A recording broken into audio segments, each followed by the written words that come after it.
Mesdames et messieurs, nous vous souhaitons la bienvenue à bord de Sweet Papy Podcast.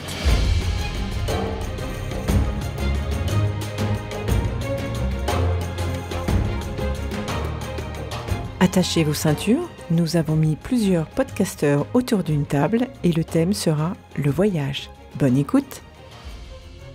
Hello, hello! Dans ce second épisode, hors série, carnavalesque, vous allez nous retrouver, Lucie et moi, accompagnés d'Estelle et Angélique, pour parler de nos souvenirs d'enfance reliés au voyage. Alors attention, vous entendrez 2 Françaises, une Québécoise et une Belge, un vrai carnaval de podcasteuses, de femmes et de nationalités. Orchestrer le quotidien de nos aînés lors de leur perte d'autonomie, tout en se préservant, est un défi journalier, un challenge émotionnel et logistique que nous allons relever ensemble.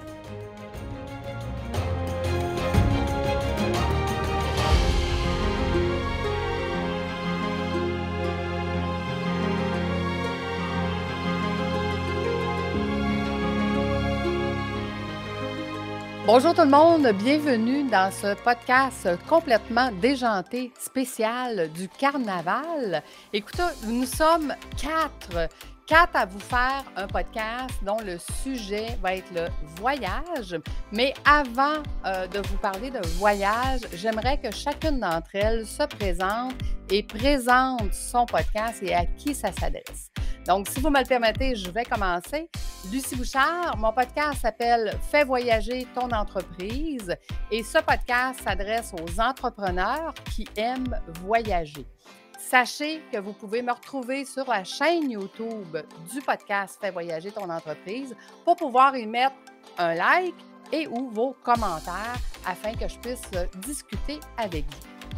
Sur ce, je vais passer la parole à Estelle qui va vous expliquer qui elle est et quel est son podcast. Bonjour tout le monde, alors moi je m'appelle Estelle, donc moi je suis auteure et j'aime dire que je suis femme de l'ombre puisque donc mon domaine c'est l'écriture, donc soit pour l'écriture digitale où je produis des contenus pour vos sites web ou donc une écriture plus près de plume et là je vous accompagne pour notamment tout ce qui est l'édition pour l'écriture d'un livre donc qui part du script doctoring puisque j'ai une formation de scénariste jusqu'à écrire en votre nom. Et pour poursuivre cette aventure de l'écriture, donc j'ai ouvert le podcast Billets d'humeur, billets d'humour, où effectivement, je mêle un talent d'écriture avec un goût du voyage et je vous fais des escales audio, toujours avec l'écriture en coulisses. Et puis, c'est un petit peu des pod stories, donc il y a quand même beaucoup d'humour, d'où le titre. Et puis, l'idée, c'est de faire réfléchir, de faire sourire et faire rire. Voilà, donc c'est un moment de détente autour de l'écriture. Excellent. Merci Estelle. Je vais vous passer la parole maintenant à Anne. Alors, je m'appelle Anne, je suis 3 fois aidante de mes proches qui ont 90, 91 et 96 ans et demi. Et je suis toujours d'une humeur espiègle, donc j'anime maintenant depuis 9 mois avec beaucoup de bonheur le Sweet Papy Podcast où j'invite des aidants familiaux, des professionnels, des soignants, des entrepreneurs de ce qu'on appelle de la silver economy, pour nous guider dans la prise en charge dans le quotidien de nos aînés au moment où ils ont une perte d'autonomie. Et donc, je suis à la fois sur Instagram sous Sweet Papy Podcast et je suis maintenant sur Facebook.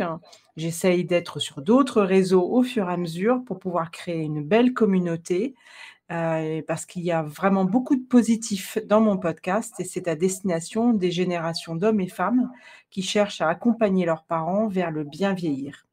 Et donc, je passe la main à Angélique.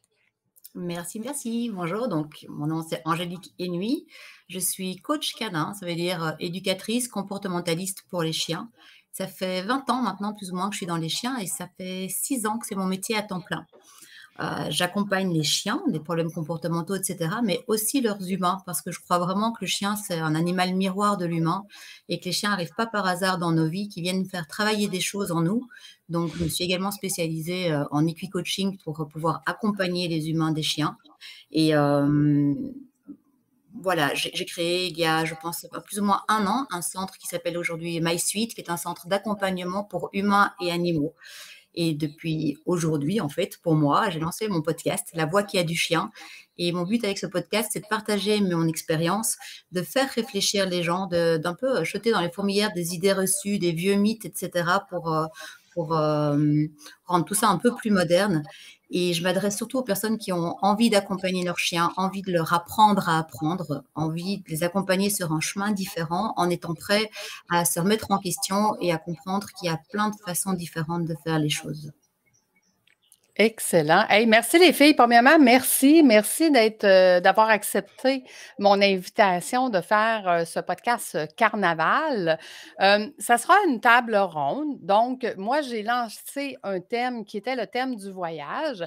Et chacune d'entre vous, ben, vous allez nous raconter une histoire de voyage en lien avec vos podcasts. Donc, c'est ça le plaisir qu'on va découvrir aujourd'hui. C'est comment vous avez marié votre histoire de voyage et votre podcast. Donc, nous allons commencer par Anne. Fait que on te suit dans ton histoire. Alors, vous allez devoir m'écouter pour ce coup-ci. C'est correct. C'est on correct. t'écoute, Nabil. Alors, comme on avait dit qu'on participait à un carnaval et qu'on démarrait donc des épisodes en liaison avec le carnaval, et qui dit carnaval dit Rio. Pour moi, c'est relié à ça. Et Rio, pour moi, c'est découvrir le Corcovado, Copacabana, les favelas, la plage, la nourriture, les petits poulets, les pollitos, tout ça.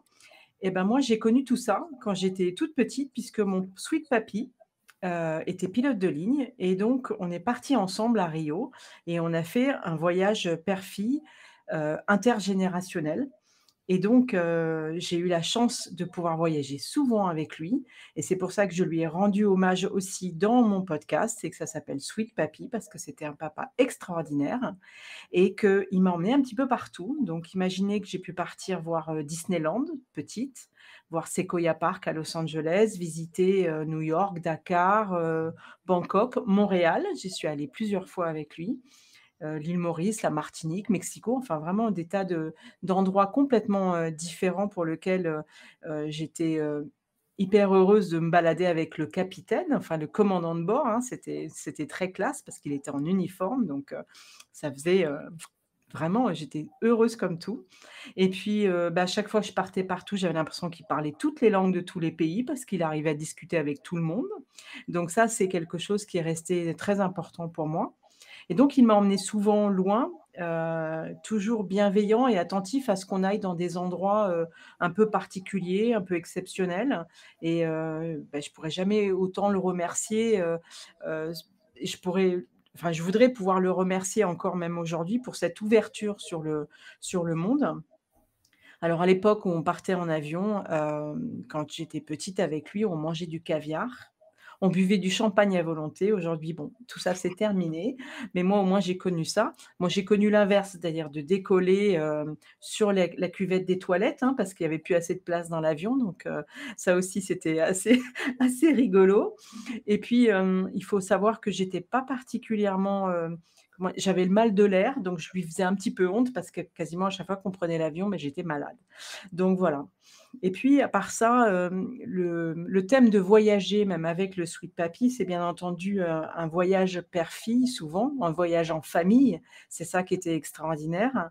Et pour moi, voyager, c'est aussi offrir du plaisir à être tous ensemble, dans un autre univers, dans un autre pays. C'est permettre aussi des interactions sociales importantes avec d'autres peuples, d'autres gens, d'autres univers. Et puis, c'est une manière de rentrer en relation avec les gens. Et donc, aujourd'hui, la perte d'autonomie que j'aborde à travers le podcast, ce sont en général souvent liées à des maladies neurodégénératives. Et dans le podcast, on cherche le plus possible de solutions, de conseils pratiques pour justement préserver cette communication qui est si importante et qu'on a pu connaître dans le voyage. Là, c'est la même chose, parce que c'est un nouveau voyage on doit faire avec eux. C'est un voyage différent, dans un univers totalement différent. Il faut s'adapter à eux, comme si c'était des étrangers, quand ils ont malheureusement Alzheimer ou d'autres maladies de ce type. Voilà, donc c'était vraiment pour expliquer que c'était important, le voyage, hein, de garder des souvenirs de voyage Et si un jour vous vous apprêtez à faire un voyage entre un père et une fille ou entre une mère, puisque vous êtes toutes des femmes, entre mère et fils, par exemple, surtout, n'oubliez pas de prendre des photos, n'oubliez pas d'enregistrer ce que vous vous dites aussi, de vos moments de joie, les moments où vous êtes ensemble, justement pour garder toute cette communication. Et puis, ça peut être partagé beaucoup plus tard. Et je voudrais terminer juste cette partie-là pour vous dire que je viens d'aller voir Sweet Papy cette semaine et que je lui ai montré le film en Super 8 que j'ai fait ressortir, le film de notre voyage à Disneyland quand j'avais donc 8 ans. Oh. Et donc, il a regardé, il me fait: «Ouh, j'étais bien beau à l'époque», tout ça.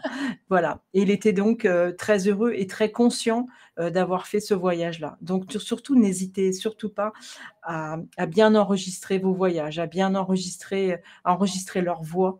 Ils écoutent, et ce qui est vraiment très étonnant, c'est que même en vieillissant, ils ont toujours la même voix, la même intonation de voix, et ça, c'est extraordinaire. Wow! Merci. Ben merci Anne et moi j'aurais une question pour toi. Ouais. Quand tu en parles justement des voyages que tu as fait avec ton Sweet Papy, comme là tu lui as monté la vidéo et tout ça, ça doit ramener énormément de souvenirs et de beaux moments que vous pouvez partager aujourd'hui. Voilà, ouais, c'est tout à fait ça. C'est incroyable, et on voyait bien tout le bonheur qu'il Mmh. avait, de revoir ça. J'étais un peu inquiète, j'espérais qu'il aurait, enfin, je pensais j'espérais qu'il n'aurait pas de problème de nostalgie par rapport à ça. Mmh. Ouais. Mais pas du tout. Il m'a dit: «Oh, regarde comme tu étais jolie quand tu étais petite», l'air de dire que tu as vieilli. Mais bon, voilà, c'est extraordinaire. Ce sont des moments, moi, je pense que le voyage, ça fait partie des moments les plus extraordinaires qu'on peut avoir dans une vie, et jusqu'à la fin de sa vie. Voilà. Excellent. Et est-ce que tu as vécu ces voyages-là avec, tes 3 papis-mamies? J'ai vécu avec ma mamie aussi. On est parties toutes les 2 souvent. On est parties en Inde, ensemble. Bon, j'ai pas raffolé de l'Inde parce que c'est très particulier, il faut Mmh. aimer. On m'a toujours dit: «Soit on adore l'Inde, soit on déteste». Mmh. Ben, moi, j'ai pas particulièrement aimé, mais j'étais avec elle, j'ai pu le faire avec elle. Mais voilà, ça, c'était extraordinaire, et je sais que d'autres n'ont jamais pu voyager avec leurs parents et n'ont jamais pu échanger là-dessus, et je trouve ça dommage. Après, je ne sais pas ce que vous en pensez? Et je voulais intervenir là-dessus, Anne, justement pour te remercier parce que de t'entendre, je me rends compte que je n'ai pas eu cette chance avec mes grands-parents qui sont plus là et je l'ai pas fait avec ma maman non plus. Mais elle est très jeune et il est pas trop tard et ça me donne vraiment très, très envie de le faire pour, le moment où elle sera, elle, vieillissante et puis je pense aussi avec ma fille, de le faire dans le sens inverse en tant que moi maman et pour quand elle vieillira de garder tout ça. Je suis pas très à l'aise en général avec les caméras, les vidéos et tout, mais je prends conscience de cette importance, donc merci beaucoup pour ton partage. Mais je t'en prie, c'est important, et tu vas voir, c'est un vrai bonheur à Mmh. partager, en longueur sur le temps, Mmh. même après. Moi, je voulais remettre aussi, quelque chose par rapport à ce qu'a dit Anne. C'est-à-dire que moi, j'ai vécu le phénomène inverse parce que ma grand-mère, elle a recommencé à travailler, mais à l'âge de 50 ans, puisque mon grand-père est décédé et voilà, comme elle a toujours été mère au foyer, il a fallu qu'elle retravaille pour gagner sa vie et donc elle a eu accès à ce qu'on appelle en France le comité d'entreprise, donc elle a commencé à voyager à 50 ans. Et Mmh. en fait, quand je regardais ces albums photos, mais je voyais une toute autre personne. En fait, j'ai découvert une autre personne, c'est-à-dire que ma grand-mère, c'était vraiment la femme, voilà, qui est née en 1913, donc la femme qui restait à sa place, pas un mot de travers, pas. Et là, je la voyais genre en petite culotte avec ses copines en train de rigoler comme des bananes. Et je me disais, c'est pas Mémé, ça. Et si, et en fait, c'est l'avantage aussi de documenter. Bon, à cette époque-là, il y avait que les photos qu'on collait dans les albums. Mais moi, ce que j'en ai tiré, en fait, mais sans m'en rendre compte, c'est que finalement, par le travail, elle a eu une autonomie financière qui l'a fait voyager et c'est par le voyage, voilà, qu'elle a eu une vie de femme parce que mon grand-père, c'était pas non plus le plus drôle de la terre. Donc, en fait, à partir du moment où elle a voyagé, elle s'est fait son petit groupe de copines et là, c'est parti en live, c'est parti en cacahuète et elle s'est mais éclatée, quoi. Et franchement, je l'ai encore cette photo où ses copines l'ont pris de dos, en petite culotte, quoi, alors que ma grand-mère, voilà, c'était pas son style. En fait, on le voyait bien à se marrer comme une banane parce que bon, bah, voilà, pris en flagrant délit, voilà, bah, c'est elle. Et voilà, donc c'est vraiment toute une association en disant, bah voilà, à ce moment-là, elle était heureuse, elle était avec ses copines, elle était en voyage, et c'est vrai qu'elle a fait des super voyages de la Russie, elle est allée en Italie, enfin, elle a fait quasiment toute l'Europe, chose qu'elle n'aurait pu, à mon avis, jamais imaginer jusqu'à l'âge de 50 ans. Donc c'est vrai que c'est important de documenter parce que ça crée un lien intragénérationnel ou transgénérationnel, je ne sais pas quelle est la bonne formule, mais faut vraiment se dire que ça marche dans tous les sens. Autant Anne, elle a fait plaisir à son papy avec des images d'avant. Moi, voilà, c'est ce souvenir, c'est indélébile. Ça marche sur 3 ou 4 générations, donc c'est vrai que c'est important de documenter. Wow! Et merci beaucoup, Anne. Effectivement, merci pour ton partage et cette prise de conscience de tenir des vidéos, des photos, des paroles, la voix. Tu sais, aujourd'hui, avec nos téléphones intelligents, là, c'est facile maintenant. Donc, il faut le faire, même si c'est pas dans nos mœurs ou dans nos habitudes de se prendre en photo et en vidéo. Il y en a beaucoup qui n'aiment pas ça, mais faites-le, s'il vous plaît, ne serait-ce que pour garder Tout à fait, ces c'est beaux très, moments. très, très important. Tout à fait. Bien, merci. Cool, c'est super. Maintenant, Estelle, à ton tour de nous raconter. Alors, j'ai pas une anecdote en particulier puisque moi, j'ai eu la chance de faire mon premier grand voyage à 17 ans. Je suis partie en Chine, je n'avais jamais pris l'avion et bingo, je pars pour 19 heures d'avion. Donc des anecdotes, j'en ai beaucoup parce que voilà, j'ai chopé le virus chinois. Je sais pas si ça se dit beaucoup en ce moment, mais voilà, c'est ça. Malheureusement, j'ai cherché des formules toute l'après-midi, j'en ai pas trouvé d'autres. J'ai vraiment chopé le virus du voyage en allant en Chine. J'ai rien ramené, je vous rassure. Et en fait, je crois que ça m'a vraiment métamorphosée à vie. Et pour moi, le voyage, c'est vraiment enclencher et enrichir un processus créatif. Quand je vous dis, voilà, moi j'ai réussi à faire de l'écriture mon métier puisque j'ai fait 25 ans de bons et loyaux services dans l'entreprise. Et c'est le voyage qui m'a rattrapée en me disant, bon, je vais avoir 50 ans, ce serait quand même bien que je passe les dernières 20 prochaines années avec quelque chose de vraiment sympa, avec une vie qui me ressemble et qui m'anime, qui vraiment m'illumine. Et en fait, ça a été ça. Comment je combine le voyage avec un talent d'écriture, et c'était de devenir en fait rédactrice web pour pouvoir travailler en ligne. Et puis après, j'ai étoffé ça du près de plus, mais voilà, pour finalement devenir petit à petit nomade digital, c'est-à-dire je pars quand je veux. J'ai mon chez moi, ma petite cabane, mon petit cocon. Et à un moment donné, ras-le-bol, voilà, je pars en voyage. Et c'est un processus qui s'initie. C'est-à-dire ça commence vraiment par un ras-le-bol. J'en ai marre d'être chez moi. Et donc, ça commence par le sac à dos. Moi, je ne voyage jamais avec une valise à roulettes. Je prends un sac à dos. Donc, je passe d'un mode j'ai tout mon confort à un mode minimaliste, c'est-à-dire je ne prends que l'indispensable. Je chasse l'inutile. Donc, déjà, il y a quand même une première purge matérielle. Ensuite, quand j'arrive à l'aéroport, c'est une deuxième étape du processus parce que mon identité se limite à ce qu'il y a écrit sur mon passeport, c'est-à-dire Estelle Fontaine, née le 10 juillet. Pour ceux qui voudraient me faire un cadeau, c'est bientôt. Et on a bien noté. Et donc voilà, donc je pars avec une identité d'un passeport et un état d'esprit de voyageuse. Donc voilà, je pars vraiment avec une nouvelle impulsion, une nouvelle identité. Et vraiment, quand je suis dans l'avion, quand on est sur le tarmac, donc l'avion qui se met en piste, et là, il commence à prendre son élan. Et à un moment donné, quand il décolle, qu'il commence à lever les roues, vous êtes plaqué contre le fauteuil. Et moi, c'est ce moment-là où j'adore. Et les gens flippent. Moi, c'est le moment où j'adore. C'est vraiment je vais prendre une expression française, mais c'est un grand kiff. C'est là, je suis plaquée. Et là, je me dis, ça y est, c'est bon. Et en fait, toutes les embrouilles, les émotions négatives, tous les trucs un peu pourris des derniers mois, allez hop, je lâche ça sur le tarmac et je m'envole. Et donc, j'aime bien faire les grands voyages. Donc, j'arrive forcément dans une autre culture, un pays qui ne parle pas ma langue natale. Donc, tout est nouveau. L'organisation, les us et coutumes, l'alimentation. Mais c'est cette nouveauté, en fait, que je viens chercher. Et ça crée vraiment une ouverture d'esprit. C'est comme si, en fait, je sais pas, on imagine une petite porte là qui s'ouvre. Donc ça fait, sur mon front, là, ça crée une ouverture et en fait, tout ce qui m'entoure vient m'enrichir. Et c'est ce qui... Alors, en plus, j'aime beaucoup l'Amérique du Sud, enfin, je suis vraiment hispanophile, hispanophone, latinophile, latinophone, donc toutes ces cultures très, très chaleureuses, très ouvertes, voilà, donc je prends ma dose parce que nous, en français, on est un petit peu frileux, un petit peu réservé. Donc là, je prends une bonne dose d'humanité dans tout ce qu'elle a de meilleur.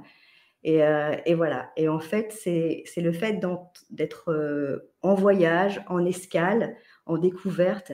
Et c'est mon esprit qui vient vraiment s'enrichir. Et ça fait place à plein de nouvelles choses, donc plein de remises en perspective. Vraiment, c'est une nouveauté qui s'installe et je repars avec une richesse d'esprit et je reviens, mais sereine, quoi, et avec plein de projets en tête. Donc voilà, c'est aussi le plaisir de rentrer pour mettre en place les projets. Et puis, je le réinjecte en fait dans ma vie en tant qu'auteur et puis rédactrice et prête-plume, puisque j'aide les entrepreneurs dans leur voyage de vie pour le raconter justement. Et donc, j'ai souvent affaire à on va dire à des femmes d'une quarantaine d'années, cinquantaine d'années, ou des hommes qui ont vraiment, on va dire, accepté leur part de féminité. Et en fait, ils sont comme un nouveau pays à explorer pour moi. Donc, il faut que je les découvre, il faut que je comprenne leurs valeurs, leur culture, leurs us et coutumes. Donc, c'est un autre univers. Donc, finalement, je reste chez moi, mais je découvre encore quelque chose. Et le voyage que l'on fait ensemble, c'est la collaboration que l'on fait ensemble, c'est un voyage. Donc, j'ai cette personne et on va vivre un temps comme si on était compagnons de voyage. Mais c'est sa vie, en fait, qui vient m'alimenter. Et puis, il faut que j'en fasse un récit. Donc, comme j'ai une formation de scénariste, donc ça va assez vite pour animer le récit. Et c'est vraiment une rencontre, une découverte. Et le récit que j'en fais, je l'écris comme un récit de voyage.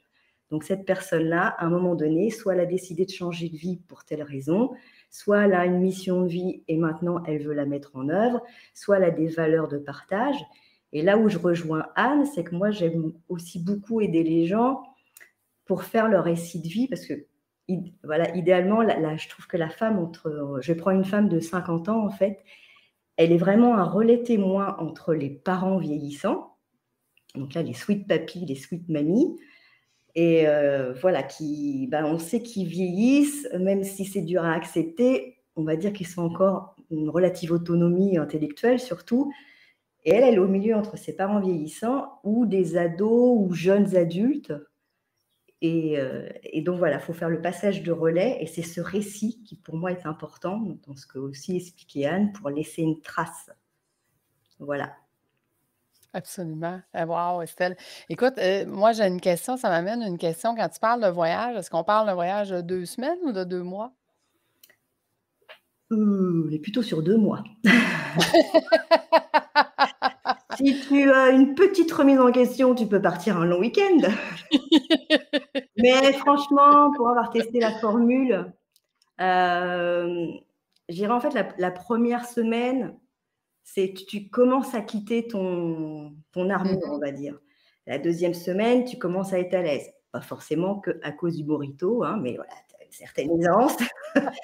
La troisième semaine, tu dis, purée, je me sens bien quand même. Et en fait, je trouve que pour aboutir le processus, alors si vous avez la possibilité, hein, faites-le un bon mois, je dirais. Un bon mois, c'est assez intéressant. Après, je dis, c'est à chacun d'inventer son nomadisme digital. Hein. Je suppose que tu as besoin de travailler en même temps. Mais même si c'est pour une réflexion personnelle, isolez-vous un long week-end de 4 jours et vous verrez la vie différemment.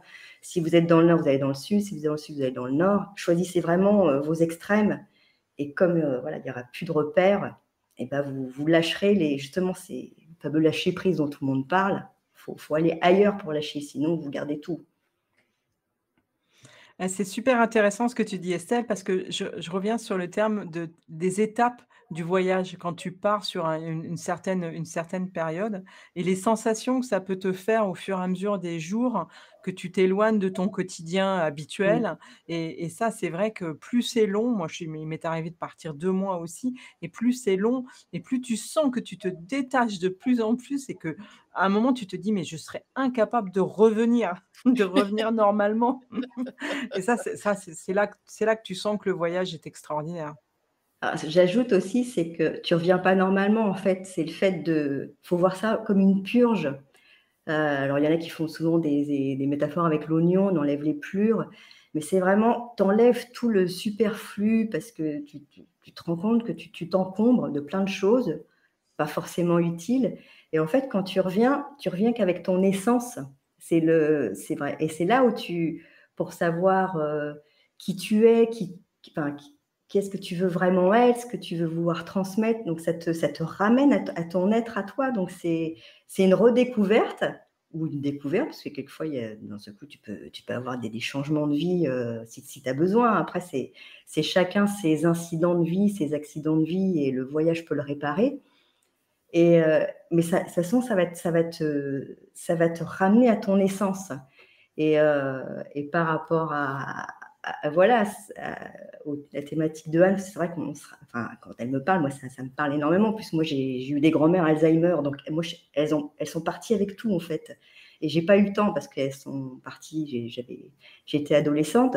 Donc, j'ai vraiment un manque, j'ai vraiment un membre fantôme, parce que c'est des membres de ma famille, mais elles sont parties avec l'histoire. Et moi, quand j'étais adolescente, j'avais pas l'idée de demander à ma grand-mère de me raconter tout. Donc là, c'est vrai que je demande énormément à ma mère, qui est un petit peu envahie de questions et qui sait plus comment faire, mais je vois C'est important. l'importance, quoi. Quand tu es jeune, tu t'en rends pas compte, mais c'est vraiment, je trouve que la femme de 40 et 50 ans, elle a ce devoir familial, en fait. Et bon, c'est une mission en plus, mesdames, je suis vraiment désolée, mais je pense qu'on a enfin, la féminité, la fibre pour le vivre et le comprendre et le mettre en œuvre. Mmh. Est-ce que je peux encore poser une question pour Estelle? Parce que tu parlais de nomadisme, numérique, c'est ça, Ouais. hein? C'est le terme que tu as utilisé? Parce que je me disais justement, en ces 2 mois de voyage, c'est très long, tu parlais de fait de travailler et toi, tu arrives à combiner les 2? Ah bah, moi, ça a été, alors c'est quand tu sors de 25 ans de salariat, je veux dire, le premier voyage nomade en tant que nomade, je l'ai senti passer, hein. Je ne vais pas vous le cacher que je suis partie la bouche en cœur, mais il y a quand même eu certains moments de solitude et d'inquiétude. En disant: «Comment je vais faire?» Et là, tu dis: «Super, c'est bientôt Noël, tout le monde personne sera là». Mais moi, ça m'a aidée justement dans mon organisation en me disant: «Qu'est-ce qui est essentiel?» Parce que sinon, j'aurais eu tendance à me laisser porter par ce qu'on appelle, une expression française, les usines à gaz. C'est-à-dire que tu développes des trucs, mais alors hyper chiadés, qui te prennent mais des milliers d'heures, et quand tu fais en fait une analyse de rentabilité, bah, tu es proche de zéro quand même. Alors que le nomadisme digital, bah, en fait, j'ai travaillé de toute façon puisque tu as tes échéances, mais tu vas être hyper performante parce que tu vas, encore une fois, évacuer l'inutile. Ça me sert pas. Ça me sert. Comment je travaille au plus vite. Donc, tu reprends pied avec des notions de productivité, efficacité et efficience. Ce sont 3 choses différentes. Et ça, quand tu es en voyage, bah, tu n'as pas d'autre choix que d'être efficiente. Je devrais voyager plus, en fait. Ah, mais Avec moi, les chiens. j'ai proposé dans un épisode en disant, enfin, voilà, partez pas tout de suite de moi, hein, c'est pas la peine de vous fracasser si déjà vous n'avez pas l'habitude de voyager, s'il faut gérer la peur de l'avion. Enfin, n'accumulez pas comment dire, les aléas du voyage, parce qu'il faut quand même avoir un état d'esprit passez-moi l'expression, à gérer les emmerdes. Donc, si vous parlez pas la langue, si Si l'idée vous de pas aimez pas la savoir, nourriture, oui, si vous êtes fragile des intestins, moi là, je n'irai pas. Mais si l'idée de ne pas savoir où tu vas dormir le lendemain, ça t'angoisse, bah, tu prends une formule all inclusive, c'est pas grave. Il y a d'autres façons, ouais. Mmh. Mais l'idée, c'est, moi, je dis toujours, partez 4 jours. Voilà. Laissez partir 4 Excellent. jours. Oui, c'est vrai, je peux en parler des heures. Donc, Mmh. c'est la fin du voyage. Merci. J'arrête. Merci beaucoup, Estelle. Mais c'est tellement drôle parce qu'Estelle, généralement, qui ne parle pratiquement jamais, mais quand elle est partie, elle n'est plus arrêtable. On Le vient de voyage, découvrir le une voyage. Estelle. J'ai une capacité à naviguer dans les extrêmes. J'essaie de mais j'y arrive pas. Ouh, Ah, ouh. merveilleux. Merci de ton partage, c'est Merci, extraordinaire. ça m'a fait plaisir. Angélique, à ton tour de nous raconter ton voyage. Yes, alors moi les voyages en vrai, je dis: «Il faudrait que je voyage plus», mais j'adore pas les longs voyages, parce que juste je suis loin de mes chiens. Alors ça peut paraître bizarre, mais être très loin de mes chiens, sans mes chiens, c'est pas toujours les meilleures vacances pour moi. Je suis belge, donc quand je vais en vacances loin, pour moi c'est la Bretagne, tu vois? Là où je prends mes chiens avec moi. Mais je fais quand même de temps en temps plaisir à ma famille, donc je pars un peu loin et c'était il y a 3 ans, je pense. On était à Bali. C'était pour le mariage de la cousine de mon mari, et moi, ce qui m'a impressionné là-bas, c'est la quantité de chiens errants ou de chiens propriétaires, mais qui sont, libres dans la rue et la façon dont tout se passe bien entre tous ces chiens. Quand je dis la quantité, c'est des dizaines de chiens qui vivent dans la rue.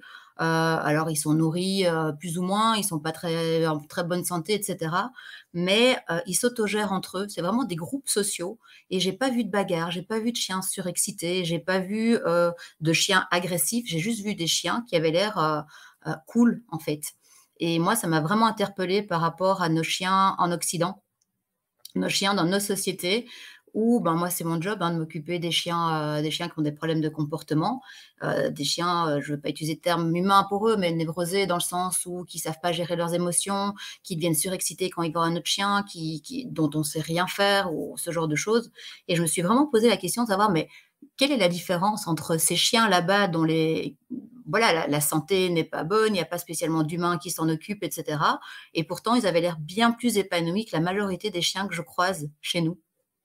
Et Mmh.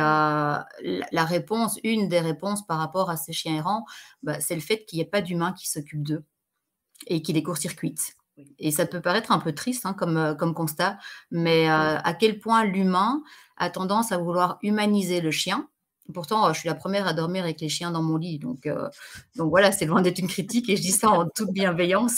Mais je constate aussi qu'il y a 20 ans, quand j'ai commencé, les chiens, ils étaient encore là comme une activité de la famille. Or, aujourd'hui, ils sont pris comme un chien de compagnie et l'humain, il trouve toutes ses activités à l'extérieur de la maison et le chien, il doit juste attendre que l'humain soit disposé à peut-être un peu s'occuper de lui et il y avait vraiment cet énorme écart donc avec ces chiens, à Bali et les chiens chez nous qui n'ont finalement plus rien à faire, qui n'ont pas de besoins comblés parce qu'en gros, c'est ça, hein. À Bali, les chiens, ils ont leur besoin social canin comblé, le besoin alimentaire de par la proximité, tous ces petits restaurants, et cetera, ils l'ont aussi. Je suis pas sûre que le besoin de sécurité soit là, ça je sais pas, mais en tout cas, le besoin olfactif, tout ça, les chiens l'ont en fait et c'est tout ce qu'on leur offre pas et je trouve ça très intéressant et interpellant comme constat en tout cas, de se dire: «Tiens, on pense offrir le meilleur à nos chiens, mais finalement, c'est quoi le meilleur?» Mmh. C'était vraiment ça que j'avais envie de vous partager aujourd'hui par rapport à ces voyages. Et ça m'amène une question, Angélique. Comment on pourrait, justement, dans ici, faire que, on puisse redonner aux chiens une partie, justement, de ça? C'est quoi la recette qu'on pourrait mettre en place? Merci pour cette question, Lucie, j'adore. Parce que c'est un des sujets du podcast que je vais développer là bientôt, c'est justement quels sont les besoins des chiens, comment les identifier en termes de chiens, canins, et pas en termes d'humains, Mmh. avec leur vision à eux, et comment faire pour combler ces besoins. Ben, tu as déjà le côté arrêter d'isoler les chiens. Mmh. On a souvent un chien unique parce qu'on pense que c'est le plus facile pour nous, mais du coup, avoir 2 chiens, ça peut être bien plus bénéfique pour lui, pour le chien. Donc avoir plusieurs chiens, leur permettre des rencontres sociales en liberté entre eux, c'est aussi leur donner des activités olfactives. Vraiment permettre aux chiens de sentir en balade. Vous voyez, je vois beaucoup de personnes qui se baladent avec leurs chiens et qui empêchent de sentir des odeurs parce que c'est sale, parce qu'ils risquent d'attraper une maladie et cetera. Mais en fait, c'est des chiens. Mmh. Et ils ont besoin de sentir, ils ont besoin de découvrir le monde. Ils vivent dans un monde olfactif, là où nous, on vit dans un monde visuel. Et en fait, on a 2 mondes différents et on a tendance à oublier que le leur n'est pas le même que le nôtre. Oh, intéressant. Écoute, près de chez moi, il y a une garderie pour chiens. En Ah mais fait, c'est On peut Oui, aller porter les chiens comme dans une garderie d'enfants où est-ce qu'ils vont jouer avec d'autres chiens. Ils vont s'amuser dans la journée et je pense que de plus en plus, on va commencer à oui, en voir des choses comme ça oui. parce que des gens comme toi qui amènent cette sensibilité-là, c'est important, là. Merci beaucoup et c'est vrai que chez nous, il y en a de plus en plus des garderies, des crèches canines, en fait, Ouais. ou des particuliers qui prennent un ou 2 chiens à la journée. Dans mes élèves, il y en a qui font ça, qui se rendent compte que laisser un chien 8 heures par jour tout seul à la maison, c'est pas correct. Certains, ils vont jusqu'à dire, c'est limite de la maltraitance, de laisser un chien s'ennuyer aussi longtemps et puis de rentrer et se dire: «Mais je vais faire les devoirs, je vais faire le repas» et cetera et le chien passe après tout ça. Et Mmh. donc, effectivement, il se développe cette conscience-là que le chien, il a aussi besoin de faire des choses la journée. Et tu as des gardiens de chiens, tu as des promeneurs de chiens et tu as des crèches canines la journée, en effet. Wow, vraiment intéressant. Écoutez, oui, Estelle, tu avais une question? Vas-y. Oui, c'est vrai que par rapport à tout ce que dit Angélique, moi, c'est très récemment, j'ai vu sur les réseaux sociaux, en fait, un vétérinaire qui sensibilisait au fait qu'il y avait des chiens déprimés. Bah, je dis: «C'est quoi ce Ouais. truc?» Mmh. En fait, il expliquait, alors notamment tous ceux qui, alors je suis obligée de cibler des gens, mais tout ce qui est influenceurs, donc qui prennent leur chien pour un trophée. En fait, il disait que ce genre de ça change complètement la relation, chien-maître, Mmh. où, bah, la valorisation est pas du tout la même, enfin, on sort d'une normalité, et on entre dans un autre univers et en fait, ça, répété et ben, le chien développe une dépression, en fait et elle disait qu'il fallait quand même faire attention et qu'on prenait pas un chien comme ça pour, déjà pas d'une manière si égoïste que ça. C'est sûr, c'est aussi pour soi, mais il faut envisager aussi la relation et qu'est-ce qu'elle va être et comment on va la mettre en œuvre et malheureusement, je pense on a attendu les dégâts pour pouvoir commencer à en parler Mmh. parce que c'est un sujet, enfin, c'est vrai que Mmh. la dépression des chiens, quand j'ai vu ça, je me dis: C'est quoi ce sujet?» Mais si, si Et et elle non, le prouvait, enfin avec des images, puis en montrant, bah, comme chez les humains, en fait, quand on voit par exemple, des enfants qui se balancent comme ça, on se dit qu'il y a un problème, donc c'est les mêmes mécaniques. En fait, les chiens ont développé les mêmes mécaniques que des enfants ou des adultes, en pleine dépression ou vraiment en situation, on va dire, mentale, de santé mentale, défaillante. et tu as tout à fait raison. Et il y en a beaucoup. Alors, tu as beaucoup de chiens qu'on dit toqués, qui développent des TOC, hein, des troubles obsessionnels compulsifs. Ceux-là, les gens vont consulter avec eux, vont venir nous voir. Mais après, tu as aussi tous les chiens qui sont complètement éteints. Mmh. Mmh. C'est-à-dire qu'ils ont plus vraiment de vie et malheureusement pour ces chiens-là, en général, comme ils posent pas de problème à l'heure humain et à leur société et à la société, bah, on a tendance un peu à les laisser dans ce mode-là, en se disant: «Beh, mon chien, il est cool, juste il attend que je rentre» et cetera et bien souvent, on se rend pas compte de tout l'ennui et de toute la détresse qu'il y a derrière ce non-comportement, en fait. Wow. Écoute, on va suivre ton podcast avec une grande attention. Vas-y, Anne, oui. J'ai juste 2 secondes parce que, dans les EHPAD avec les Sweet Papis, ils ont de plus en plus, d'interventions, de personnes avec des animaux et entre autres avec des Mmh. chiens. Et moi, le Sweet Papi, une fois par semaine, j'ai une de mes cousines qui vient avec sa chienne, qui lui Mmh. laisse pendant 1 heure et à ce moment-là, il a tous les autres Sweet Papi et Mamie qui se mettent autour de lui et qui caressent le chien et tu les vois tous avec des grands, grands sourires. Voilà, Ouais. Ah, Wow. c'est chouette, ça devrait être tellement plus répandu, ce genre de choses. tout à fait. Écoute, Lucie, ça va être c'est à à force d'en toi! parler. Ça va être à force d'en parler, hein, qu'on va réussir à Oui. changer les choses, puis à Mmh. avoir des podcasts comme le tien, Angélique, qui va changer. Wow, super. Écoutez les filles, moi, en fait, un entrepreneur doit faire une différence entre un voyage et des vacances. Pendant plusieurs années que j'ai travaillé des 50-60 heures par semaine, je n'ai jamais fait de voyage. J'ai pris des vacances pour aller m'échouer sur le bord de la mer parce que j'étais brûlée, épuisée et tout ce que je voulais, c'était dormir parce que je dormais pas le reste du temps. Et à la fin, je me souviens, quand j'ai vendu mon entreprise en 2018, je partais 4 fois par année pour être capable de continuer le reste de l'année. Pour être capable de continuer les mois suivants. Et c'est à ce moment-là que j'ai appris la différence entre des vacances et un voyage. Donc pour moi, prendre des vacances, c'est parce que tu es brûlé, épuisé, puis un voyage, tu t'en vas à la découverte. Et quand j'ai vendu mon entreprise en 2018, moi et mon conjoint avait un rêve et j'y avais annoncé 2 ans avant qu'on allait aller vivre son rêve qui était d'aller voir les pyramides en Égypte. Donc, je lui ai annoncé, puis on a travaillé pendant 2 ans à découvrir l'Égypte avant d'y aller. Donc, écoute, tout ce qui passait à la télé, il fallait écouter des films sur l'Égypte. Là, je disais, ben oui, mais on va tout le savoir avant d'y aller. Puis là, ben, c'est pas grave, parce qu'on va les voir, puis on va savoir de quoi ça parle. Puis, écoute, on a vécu vraiment 2 ans de préparation de ce voyage-là qui a été extraordinaire. Mais où est-ce que je me suis confrontée, c'est quand est arrivé le temps de préparer ce voyage-là, étant donné que je savais que quand moi j'allais en voyage, on en parlait tantôt, Estelle, quand tu disais ça prend du temps avant de se déposer puis de se mettre dans une mode vacances. Et j'ai été obligée de me chicaner avec mon agent de voyage pour dire moi, je veux arriver là-bas et la première semaine, je veux me reposer. Ensuite, je veux voyager. Ensuite, je veux visiter. Ensuite, parce qu'ensuite, je vais être reposée et je vais être toute là durant mon voyage. Puis là, elle disait, ben non, ben, c'est parce que toutes les autres, là, des voyages organisés, là, c'est l'inverse, là, tu sais. On se repose à la fin avant de revenir. Oui, mais tu ne comprends pas, là. Moi, ce qui est important dans ce voyage-là, c'est de profiter du voyage. Je ne veux pas me reposer avant de revenir. Je veux me reposer quand je suis arrivée. Et c'est à ce moment-là que l'idée de partir ma propre agence de voyage pour faire des voyages autrement est née, en fait.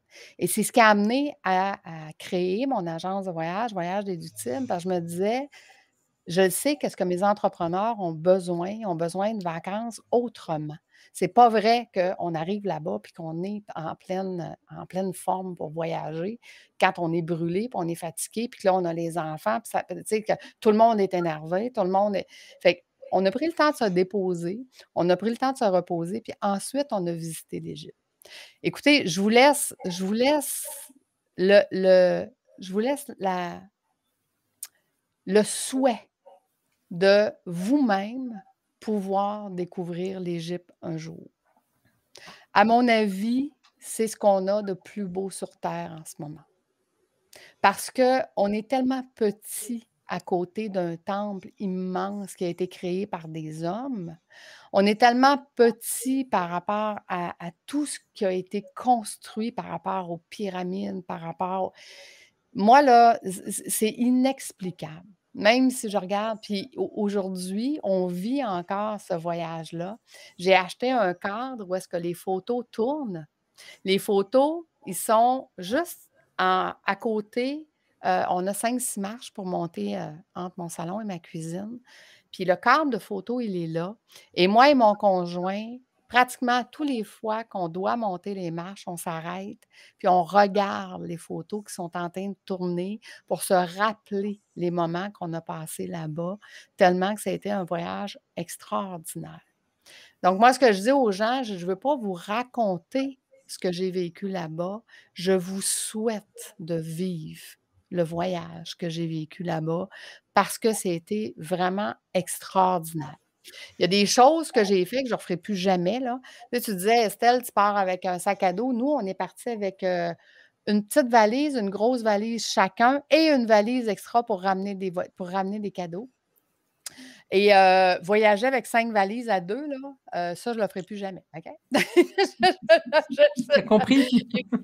Et il faut comprendre qu'on a pris 11 avions durant le voyage.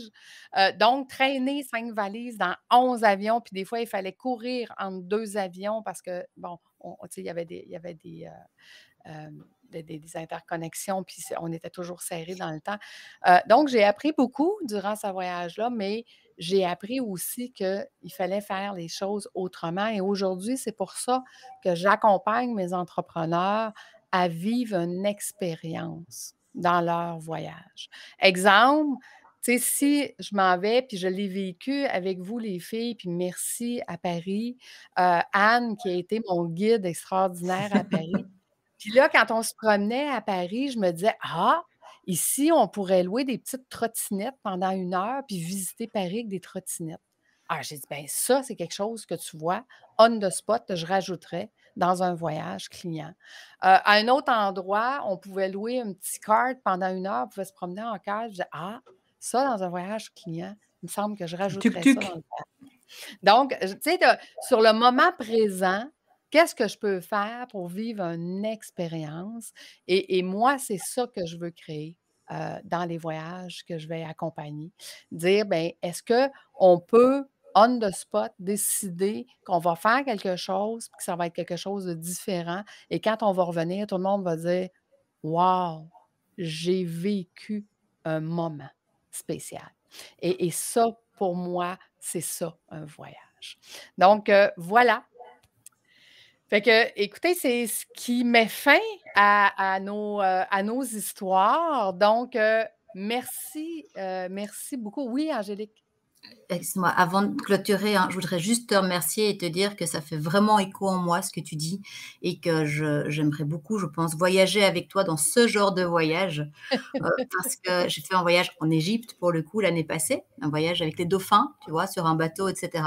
Et j'étais tellement au bout, j'avais brûlé tellement toute mon énergie que les 4 premiers jours, j'ai dormi en moyenne entre 16 et 20 heures sur 24. Et j'étais incapable de faire autre chose. Mon corps a vraiment complètement lâché. Ouais. Et encore une chance, on était sur un bateau à ne rien faire. Donc, j'ai pu profiter de la fin du séjour. Mais si j'avais eu un autre voyage, j'aurais pas pu. Et donc, effectivement, ça me parle beaucoup ce que tu dis, de d'abord prendre du temps pour se poser, pour se ressourcer, avant de repartir sur autre chose. Donc, Tout ça à fait fait. vraiment écho. Oui. Tout à fait, parce que, tu sais, on court toute notre vie comme entrepreneur, puis quand on arrive en voyage, vacances ou peu importe comment qu'on le nomme, ce qu'on veut, c'est avoir des bons moments. Mais comment on peut avoir des bons moments quand on arrive là complètement brûlé, épuisé et qu'on n'a pas eu le temps de reconnecter avec notre famille ou de reconnecter avec les gens qui sont alentour de nous, puis tu sais, fait que tout le monde est sur sa propre planète, puis personne communique. Donc, je pense que pour moi, vivre un voyage, ça prend de ça. Ça prend de ça au début, juste être capable de se poser, de reconnecter avec les gens alentour de nous. Oui, Anne? Alors moi, je voulais dire que Sweet Papy, il a donc voyagé toute sa vie. Il a travaillé pendant 45 ans et que le dernier voyage qu'il a fait avec, en tant que professionnel, il a fait un voyage très court. Il est arrivé à 6 heures du matin pour pouvoir vite se glisser dans son lit et il a dit: «Plus jamais je ne voyagerai et je voudrais dormir toutes les nuits dans mon lit». Voilà.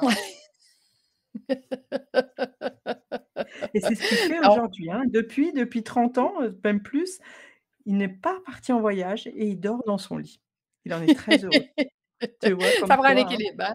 Un Voilà, équilibre de vie, comme un équilibre dans les voyages, comme un voilà, équilibre dans les tout à fait. vacances. Mais Et, c'est un vrai bo et, et c'est on un a vrai bonheur tendance, de en tant voyager. qu'entrepreneur, à oublier l'équilibre. Ouais, Tout ouais. à fait.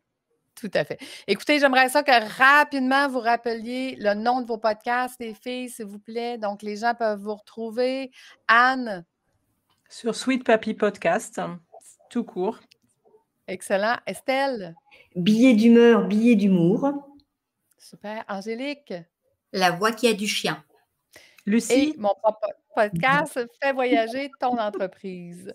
Donc, ceci met fin à notre carnaval. Merci les filles, merci les auditeurs merci d'avoir Lucie, merci suivi Angélique. notre carnaval.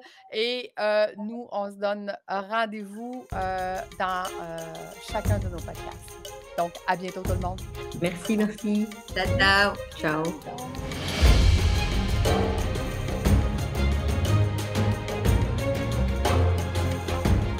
Retrouvez-nous dès la semaine prochaine pour un nouveau voyage. À très bientôt. Encore merci d'avoir suivi cet épisode où la parole doit rester protectrice et les mots portés par le cœur. Si les thématiques abordées dans ce podcast vous ont intéressé ou vous êtes concerné, retrouvez-moi sur les réseaux sociaux. Je me ferai un plaisir d'en discuter avec vous et pourquoi pas de vous interviewer. Pensez à partager l'univers de Sweet Papy, abonnez-vous et notez 5 étoiles sur Apple Podcast ou Spotify avec un petit commentaire. À très bientôt. Prenez soin de vos proches.